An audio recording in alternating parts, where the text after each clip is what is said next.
Bitcoin blasts up to 69K while retail is completely and utterly asleep at the wheel. This is called being very, very early. Bitcoin, crypto, morning tea. Hey. Good morning, everybody. My name's pianomattyb. That is Scaramucci's. This is your morning tea. A brief glimpse into the crypto market, where the sun's shining, where the wind's blowing. Oh, the humble opinion of this piano. Zamboni bringing the data. The FOMO index has slipped down to 72. Yesterday's 73. Bitcoin dominance is 57.1%. 24-hour volume is 72 billion. The overall market cap, 2.37 trillion. Give or take 100 million. Well, the Comatose show was real this weekend. A legendary snooze fest for 48 hours. And then we did see the pinky wiggle after Friday's peak of 68.9. Price action dosed itself and remained dormant for 48 hours till a little after Sunday dinner, and she de-slumbered herself, peaking out at 69.5 and was immediately rejected down, finding a bottom and a bounce at 68.2, where we are now at time of production. So not a massive Sunday pump we were looking forward to. Is that a data alert? Yes, it is. Looks like we have some bearish divergence of the classic reversal kind, as price action has made higher highs while MACD and the RSI has made lower highs. Now one may argue that the pullback is played out already, but continued bearish action could see a retest of this channel support down at 67.2, which is also the 23.6% fib. So there is double word bearish score at that level. Now over on the ding dong, you can see we are in the midst of carving out a bearish engulfing candle, which signals continued downward pressure. But the day is young, and the U.S. market hasn't even open. So there's lots of noise that could wake up the quant bots. Now, I say if we can hold this channel support down at 68K, my next level to keep your papers on is the 23.6% fib down at 66.9, and if she's so darn tootin', maybe even the 38.2% fib at EGAD 65.6. But to me, these pullbacks would all just be noise, because really the only metric to be aware of is how far away from the 200 moving average we are. Our next leg up will stay miles away from the coast of the 200 moving average, which is currently, and you can't make this up, down at the 61.8% fib. Yes, the goldenest of golden ratios at 63.6. Now if and I say if we do retrace all the way back down to it, all that really says is we're not in the inevitable and parabolic banana phase of this bull market yet. Quick look at the Wookiee. Says we did close the candle. Hella green. Wicking up and getting rejected from our channel's resistance of 69.5. Picking up the bullish cross on the MACD, which is amidst all the smaller Tshirtsian Baryshnikovs, the most bullish signal we could have received, because the last time the MACD crossed bullish on the weekly, roughly 1 year ago today, we saw 176% pump wick to wick. And where would a 176% pump from here take us? Well, that would be way up at 189 Kish. Hallelujah. And would you look at that, my friends? The sun's up. It's another beautiful day here on planet Earth, a day none of us are guaranteed. We're not guaranteed these days, yet we're lucky enough to have anyway. So get out there and knock 'em dead. And remember, we're playing the same game as our psychopathic elected elites. And that's right, it's the long game. So zoom out and have a fantastic day.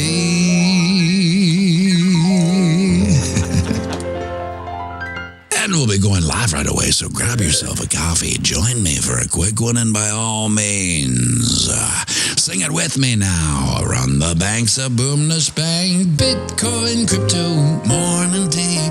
Hey, whoa, cha-cha-cha-ching.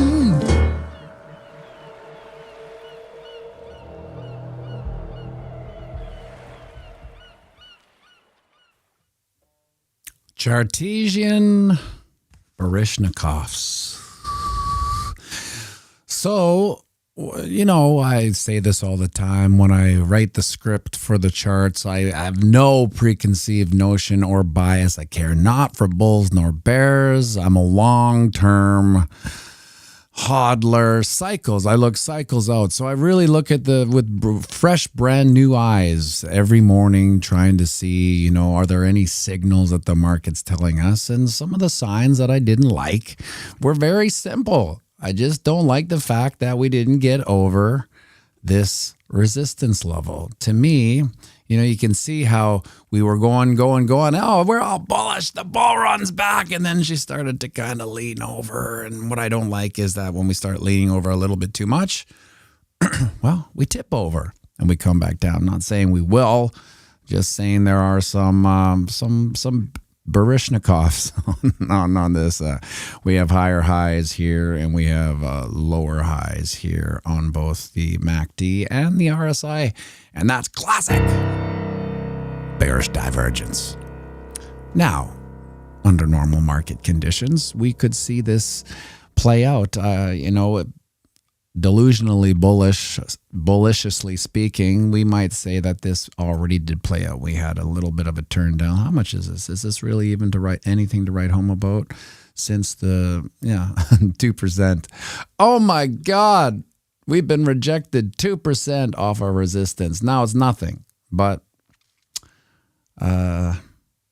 it still is a rejection from it. And then, you know, of course, when we go back, we see that the last time we were above it was way back, July 28th. Oh, you can't see that. July 28th was the last time we tested this resistance, and, you know, we got rejected from there too. So that's why this is important. We need to get over this in order for us to fulfill our bullish destiny. Outside of that, I mean, there are a lot of Baryshnikovs on the chart that could play out. Now, first one being like we've touched the 20 moving average and we've fallen through. Now, not the biggest deal. We can still get up and over it. But generally on the 4-hour chart, especially in a bull market, we would like to be above all three moving averages, especially on the 4-hour chart, the noisy little so-and-so. Our support line on this channel of Eternal Monotony is down to the 23.6% fib, around 67.2-ish, something like that. You know, that would be a nice bounce. You can see back here that we had a lot of confluence here. We didn't know whether they were coming or going, hitting our head, stubbing our toe, hitting our head, stubbing our toe, coming or going right here until we finally broke out again. So it was dicey. We had the support and the 20 moving average, the tailwindian support of the 20 moving average. Now we will have the headwindian support from the 20 moving average right here coming back over it. So here's another confluence here. We'll get the tailwindian support from the 50 moving average if, and I say if, we come down to test the port. So we will have that support from the 50 moving average, and it's the 23.6% fib. So that's triple word score on that bearish prowess. Now over on the ding dong, of course, here we go. That, my friends, is a bearish engulfing candle. Bearish engulfing candle. Why do you have to be so sad? That's another one of those crypto songs I'm working on. It's more of a parody song, but I thought maybe I'd include on the album a bunch of TA type of things that I could maybe make videos of, you know, as, on YouTube. It wants you to keep on making content constantly. Don't stop making free content for us.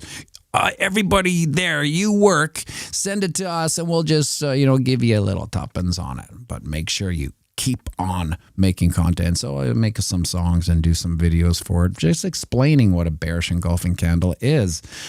After all, sometimes I just, I say things and I assume people know what I'm talking about, and maybe they don't. So how better to explain something than in a song?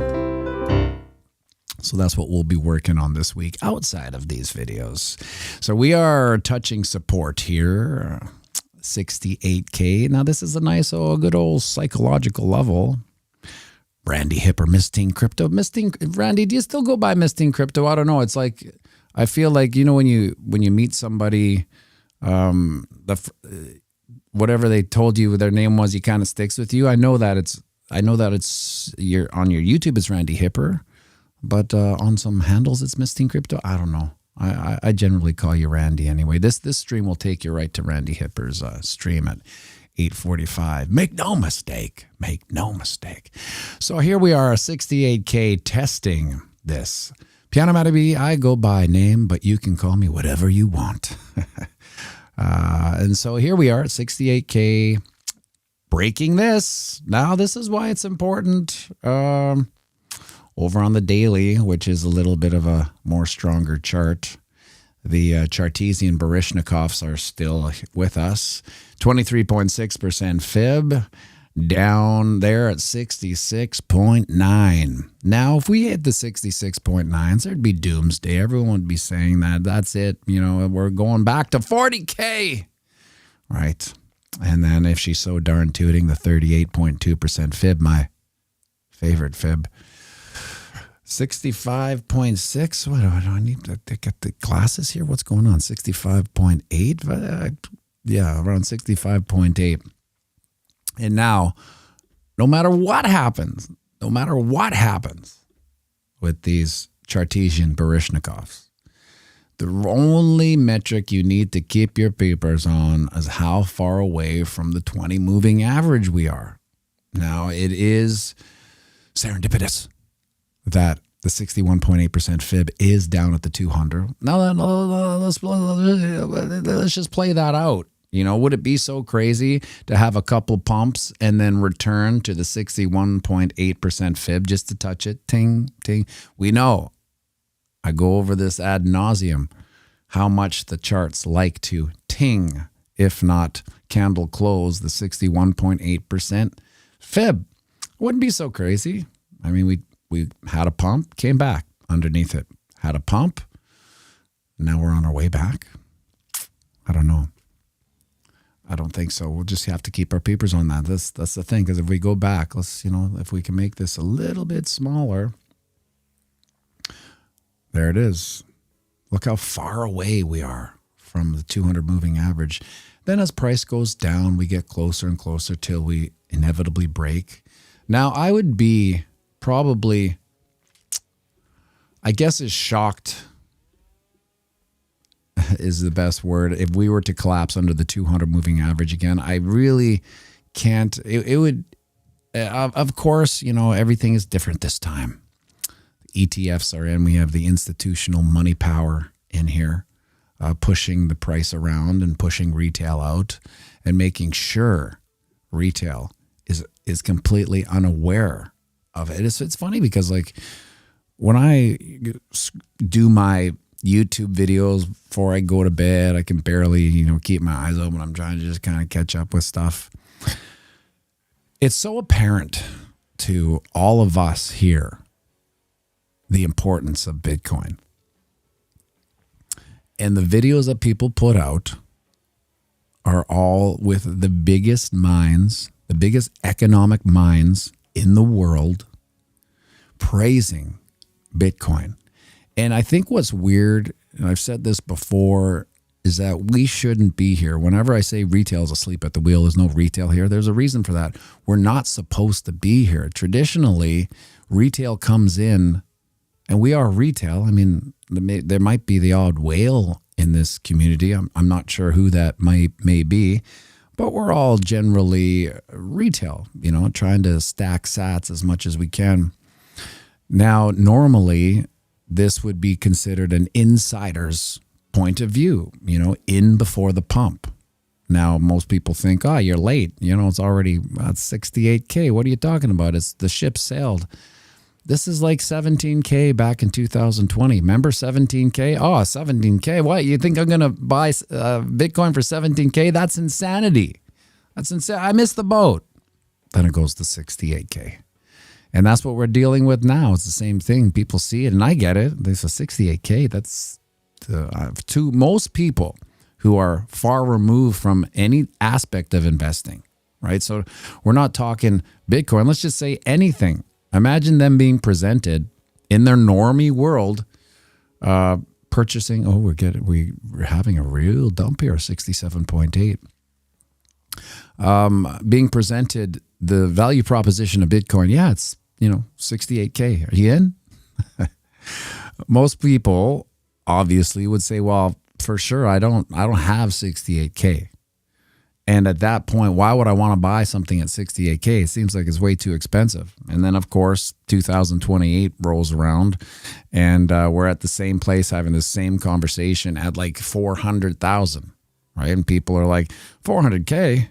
What do you think? It's the ship sailed. I'm not getting it at 400K. That's crazy. And then, of course, 2032, it's at 1.2 million. And then repeat, rinse, and repeat. So the fact that we're all in here wondering, it's hard to, as retail dissipates, it's hard to convince people the importance of it, because a lot of people, and this is the weirdest part too, some people that I've talked to say things like, well, I'm going to wait. And I'm like, wait for what? Well, I want to see where the price goes up. It's like, hold on a second. Let me get this straight. You want to wait till the price goes up before you buy? And it sounds insane to us, obviously. Long-term hodlers wait for the price to go up. No. You want to get in when the price is down, right? The building is on fire.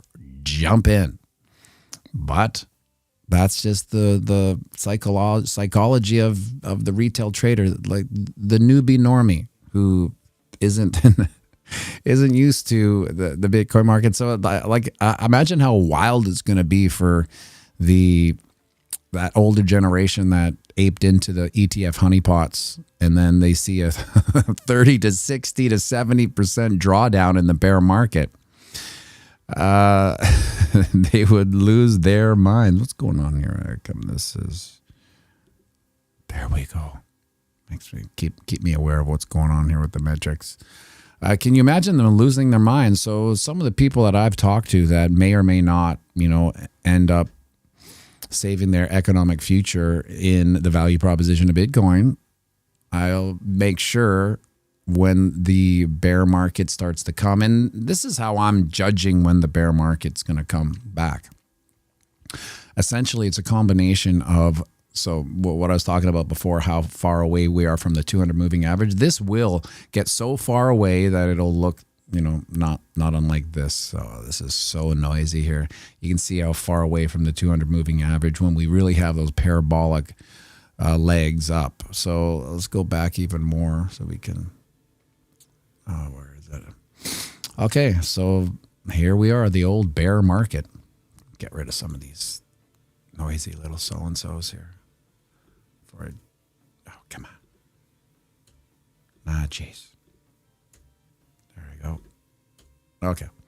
So what I'm looking for in this bull market is once we have that parabolic run up, we will have a turn down. And this is when we go into a certain degree of bullish denial. It's like, no. There's going to be a leg up. This is like this season, and this is like this pump, and this is like this bull market. We'll try to make all these comparisons, and we'll rationalize why the price is going down. But when this parabolic banana phase kicks off and we have a downturn, you just have to keep your papers on getting through this 200 moving average. So let's just, draw that out now. If we were to have, let's say, that's going to make this chart even noisier than it is. There's the brush. There's the brush. And then boom, we're up, and away. Now we're too small for anyone to see this. Okay. Jesus. We're up. Let's get rid of this. Do it again. Come on. Where are you? I guess it's just not going to. Is there a double undo? No. Uh-oh. What did I do there? Come on. Delete. Maybe if I select it. No, it's just getting worse. We'll just continue. So we're up here, and let's just call this, I don't know, the top of the bull market. I'm not saying that, what is that, 124? Well, however, that's where the target of the cup and handle pattern goes. I don't necessarily think that's the top, but let's just call that the top for instance. And then she starts curling over. And then right here, we're all in denial. Oh, you can't see it. Come on, Matty B. Let's get this thing going here without drawing another.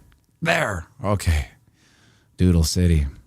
Let's do some doodles, a.k.a. astrology for men. Here we are, and we're curling down here. But let's just say that this, oh man, they don't make this easy on it. Here's the 200 moving average. It would be like this. And we're far away, we're far away, we're far away. And then all of a sudden it starts to go like this. This is getting, and then we go under. Right there. That's when you really have to come to an understanding of where we are in the cycle. That would be, in my opinion, the beginning of the real capitulation. That's where it would be. Derek Porter, pianomattyb needs the headline, some Bitcoin conference. Ain't that the truth, Derek? Ain't that the truth? I think it'll come if we get retail back. Because I mean, as it stands now, it's just you guys and myself, right? Here in the morning, there's no real retail. But when retail pumps and we do have that parabolic, everything will grow, all channels will grow, and maybe there'll be a little more juice in the squeeze for these conferences to have a small little channel like pianomattyb's. Who knows? And you can see here the importance of that 69K on the 4-hour chart we didn't get up. This is where she stands on the weekly. And you can see we only went over it 1, 2, candle close, that is. Who cares about wicks, right? 1, 2, 3, 4. And these were just barely over this thing. So to me, that's a signal, a bullish signal that I'll be looking for once we get over and close. So XRP, Sin City, make a party in Vegas next year, Bitcoin conference. That would be fun, yeah. We'll see how that one pans out. So bullishly, delusionally speaking, I would like to close this week's candle. Now, this is a substantial green candle. Traditionally, when we have such a nice green candle like that, let's go back and check out the weekly. What happens when a nice big candle like this happens? Well, closest one was back here in August 19th, and we had a complete reversal. Before that, in July, we had a nice juicy green candle. And then we had a red candle from Satan's collection. So that's how she looks so far. Now, I do believe we are in the upswing. So I would be quite shocked to see a mass capitulation on this weekly candle down to a bearish engulfing candle. Where would that be? 62.7. Now you can see how this 20 moving average has been giving us delightful support. Now, I don't want to test it again. You don't want to do 5 tests on something because you keep on knocking. Eventually that door opens up. Let's see if there's any confluence on 62.4 on the ding dong. Whoa, I forgot how. Jesus. I had to do the old man drunken burp there, pretending I'm not burping. You know, they just do this while they're talking. That's what I'm doing right now. So anyway, man, that was a noisy little so-and-so. 62.3 on the weekly. 62.3 is right there. Come on. Is that that's the 8.6. So it's a fib. Lines up. And is there a lot of traffic there? Yeah. Bingo, bango, bongo. We broke through right here. Yeah, so there's a lot of market memory there. Let's go on the 4-hour chart, 62.3. Is that what we're talking about? Oh, I can't remember these numbers from chart to chart. 62.3, under the 200 moving average. Okay, so yeah, that's right back to where we started. We would give all our gains back if that happened. Now, of course, my thesis is that I don't see us collapsing under the 200 moving average again. So if that were to happen, to go down to what we said was the 20 moving average on the weekly, that would collapse under the 200 moving average on the daily. And I just don't see that happening. It could. I mean, anything's possible. Everything is a little bit different now, but I just don't see it happening. You know, you take a look at these historical, fractaliciously speaking, aspects of the market, and to go back under this 200 moving average on the daily, it just really wouldn't make sense. Now, there are a bunch of geopolitical hijinks and calamity that could come up and shock the market.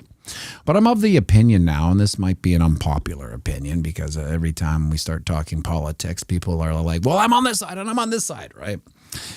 In Canada, we have no side. We just have puppets, right? So I know that's different in the States. I know the States doesn't have puppets. Just Canada has puppets, and we have 3.5, 3 puppets, 3 major puppets, and then we have our side guy puppets in case you don't want the 3 puppets. But if Trump were to get in, I think we would have a nice little pump, a nice little I told you so pump, because the economy would go back to a non-self implosion, even though they're all debasing the dollar, which is, their job, whether they know it or not. They're debasing the dollar. But we will have a conditional pump, which would align with the bull market value proposition. Now, this is the unpopular opinion. If the other person were to somehow get elected, I don't know. To me, it's crazy that anybody would really see a value proposition in what's going on down there now under the current administration. Don't get me started here, because I don't really know. I'm just a Canadian looking down and going, what's going on there? From our messed up point of view too, right? So don't get me wrong. We're looking out from our bird's nest, and things are more askew here than they really are down there anyway. But I actually think that it'll be so detrimental to the economy that what happens is people will rush into Bitcoin, and we will probably see a pump that we weren't really bargaining for because of all the economic calamity that will ensue due to poor leadership on, that's what Bitcoin's here for. It's to catch The psychopathic elected elites' bad moments when they fall and trip, whether it's planned or not. I'm of the opinion that there are no coincidences. These are all planned because they're puppets. They just they receive marching orders. We'd like you to do this. Yes, boss. Who are the bosses? The people in charge of the money apparatus. That's who the bosses are. So they just take it from there. Who's your boss? If you have a boss, well, it's the person in charge of your money apparatus, right? Whoever's paying you is, your boss. You can put up some fight, but at the end of the day, you may lose the aspect of the money apparatus. So it's no difference in any other job, right? Your job is their job. They get paid. They get incentivized by a money apparatus. The people who print the money, right, are telling them what to do when they print the money. So it's just as bizarre and as simple as that. But, don't get me started on that one. So we just wicked down to 67.7. Wick's wife says, my boss is the IRS. Yeah. That to me is the absolute election. I was going to say, I guess I'll say corn instead. The election corn, when they start throwing around things like, well, elect us and we're going to abolish the IRS. It's to say to me, and this is where I start getting negative about any type of illusion of democracy. So the concept of make America healthy again, it's an unbelievable concept, right? There's nobody on earth really that would think that's a bad proposition. Make everybody healthy again seems to make sense, right? However, when we come to the money power apparatus, the parasitic money class, do you think for 1 second that $1 trillion piggy bank of pharmaceuticals, they're going to just go, yeah, Bobby's right. Everyone should be healthier. Yeah. That's just, we should demolish the pharmaceutical industry, or at least handcuff them, or at least make them, not as corrupt. Don't you agree? Well, it might cut into some of our bottom line if, that happens. Oh, will it? Okay, forget it. That's as easy as it is, because this is a fiat world we live in. And in a fiat world, everything is corruptible because you're just getting paid with fake money from the money printers. And the people closest to the money printers are usually in the position of making those decisions. The decision to make everybody healthy again. We hear it as the normal plebeian normies are just like, yeah, let's get healthy. Let's get everyone healthy. Then we'll eat better. And that'll incentivize farmers to create better food faster and make it more available to everyone.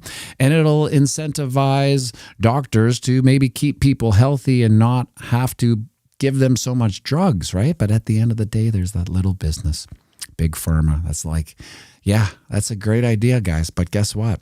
Forget it. It's not going to happen because we run this show, not you. Nicole says they don't want us healthy. They poison our food. Yeah, at the end of the day, whenever I get into conversations about the carnivore diet and why I did it and why I think people should do it, is because at the bare minimum, let's say you only do it for a month, let's say. It is a month of an elimination diet. So the reason it's so hardcore is that you're just eating steak, right? And I do butter, steak and butter. And every now and then I'll have a avocado if it's there and it's ripe. But generally that avocado is maybe once a month, maybe twice. So at the end of the day, it's an elimination from all the garbage, right? So you just eat clean. And if, let's say you go back to, something that looks like your old diet, well, at least you had a month of break from all the garbage. Like, it's amazing how much garbage is in food. And when I take Duke to our little grocery store by there, he'll always look up to me and go, so let me get this straight, Dada. This is all poison. This whole store is all poison. I'm like, well, it's not all poison, but the majority of the stuff here is not good for you. Like we're walking by like the bakery, and it's all pastries and icing and sugar and stuff, and then we walk into like all the drinks, which are all just sugar drinks. It's like there's not much here that isn't really bad for you. Wick, if everyone is healthy, there's no money to be made. Yeah, that's right. That's why it'll be hard to push that. There has to be this is what could happen. 67.6, getting a nice little dump here. So would we say 66.9? Anyway, yeah, 66.9. Keep your peepers out on that one. Yeah, it could happen under. I really feel like this is where I always get bullishly delusional, is that Bitcoin can usher in a new health regime, because it will force people to behave better. It will force businesses to behave better, to produce better, to save better. It's just all around will change everybody's thesis on the future when we're not dependent on everything. Fiat food, really. It's all fake. Most of the food people eat is so incredibly. We were walking around. I bought some butter, right? Because I chump on butter all day long to get fat, right? Because remember, fat, that horrible thing you're not supposed to eat. Turns out it's one of the best things you can eat, especially for your brain and your hormones. That's another story. And he's like, so everything in a box is bad? I'm like, well, and I thought, yeah. I mean, just think about it. If it can sit here in a box for, I don't know, months, it's not like it just got here and it was like some sort of fresh food a week ago. It was in a factory, in a warehouse for months, and before that it was, being produced with some sort of massive machine. Then it was on a ship, and then it came here, and now it's sitting in a grocery store for months. I mean, I'm not even sure if some of these boxes of miscellaneous even have like a best before date. It's just like, I mean, if you can still see the package, I guess it's good. But the long story short, Duke, is that, yeah, mostly everything in a box is pretty bad. And then the tough part is when we're sitting there waiting to, Nicole, what if you have fatty liver, that and stomach issues? Well, Nicole, I believe I was developing certain stomach issues, and that was one of the things that it was more digestive issues, like things don't feel good anymore, as I was eating my normal, relatively healthy, but I was still eating a lot of sugar, a lot of fruit and whatnot, a lot of vegetables. And I found when I took away the vegetables, and this is why most people think carnivore is crazy. When I took away the vegetables, that's when I noticed my stomach started feeling better. And then you go down why would vegetables make you feel shitty, is because there's a thing called oxalates. So you go down the oxalate poison, and these plants have little defense mechanisms that they can't run away, they can't bite you, but they can put out chemical warfare on not you, a human, but like whatever would be eating, let's say, a piece of broccoli or tomato. They have things that make sure that if they do get chomped on, that insect dies or never comes back because it tastes so bad. So that was the first thing. And the thing is with Nicole, with the carnivore diet and stomach issues, is that it gives your body one thing to work on. And while it's only working on that one thing, it flushes out all the other things it was working on. So you can imagine when you're eating, your standard American diet. Let's take a look at the best standard American diet. Like when I think of the standard American diet, I think of all the poisonous stuff in a grocery store. But let's just say like vegetables, fruit, and make sure you get that bread too. You want the healthy bread. No such thing. But if you were to eat that, your body has to deal with that now. Right? So that's why it's an elimination diet at the worst. The worst of times, it's just an elimination diet. And also, if you're overweight, you'll lose a ton of weight. I find my challenge is to keep weight, because I'm not coming from a overweight point of view. Like a lot of people do carnivore to lose weight and get, change their diabetes and whatnot.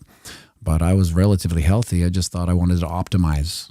So Terry Crow, I love bacon, beef tallow, butter, heavy cream. Yeah, that's essentially the carnivore I'm on: beef, bacon, butter, and eggs. That's right. I forgot. I eat egg yolks. So after this, I have 8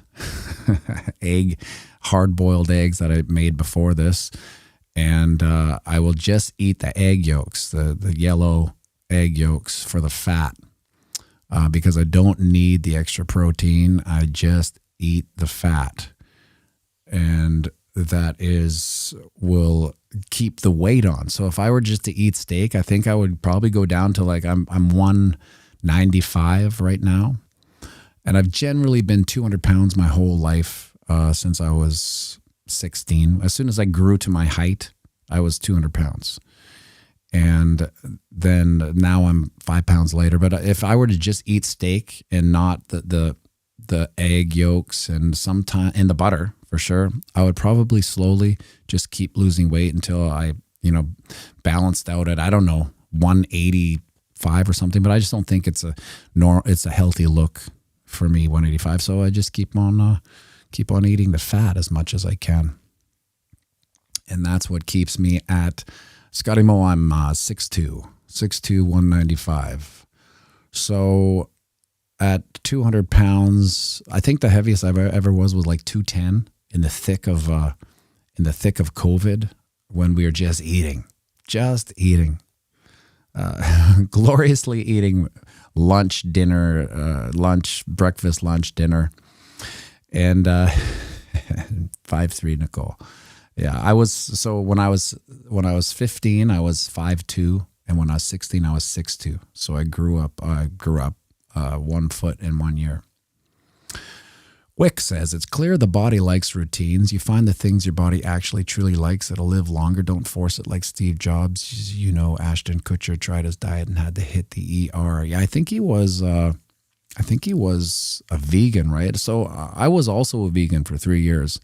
So it was the worst 3 years I ever had. I mean, there was a combination of ethical stuff and just health. I wanted to try it, and I didn't think I could formulate an opinion on vegan unless I did it, right? And so I like to do things for 3 years, so I get a nice cross section of data. And at the 3 years, I can't tell you how happy I was to get off it, because I was like a skinny fat guy, if that makes sense. Like I was still, tall and look thin, but I just didn't think I wasn't fit.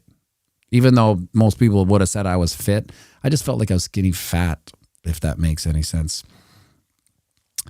Shinny H, what about beer? Well, that's the thing too. So I'm on 5.5 years of sobriety right now. And whenever people will, complain to me about how they feel and how they want to change this and how they want to change that and get in shape and lose weight and just feel better, I always ask them, do you drink? And if they say yes, I'm like, well, I don't know what to tell you. If you willfully put, a certain amount of poison in, because that's all alcohol is a certain amount of poison, it's going to be really tough to see any gains in any aspect of your life. Now, I could do it when I was young. I could party like a rock star, and it didn't really affect me. But as I got older, it started to. So I didn't take the gas off. I didn't take the pedal off the gas, but my body's ability to recuperate just kept on going down, where now I was doing more damage than I was recuperating. So I had to stop, and I'm glad I did. And I recommend it to everyone. It's one of my greatest regrets in life is not stopping drinking earlier. It makes sense. I mean, anyone who has done that will know what I'm talking about. And I loved my life as a partier. I was great at it. I was the best drinking buddy you could ever have. But I love the aspect of my sober life now. It's weird. Don't get me wrong. There's nothing more. The trippiest drug I've ever been on is sobriety. Don't get me wrong. It's just the philosophy of it alone, and the lifestyle is not for the faint of heart. So, yeah, it changes a lot of aspect. Holy shit, it's 8:45. I'm sorry, guys. I kept you here for way too long. If you're here, thank you very much for tuning in. We did a little bit of TA. There was a video production telling you what I thought was going to happen. And we did a little bit of TA, then we got sidetracked, but that's okay. Because here's the thing. When I press end here, you'll take you right to Randy Hipper. So thank you very much for listening to the long rant, and I hope you guys have an unbelievable day. Make sure you like and subscribe.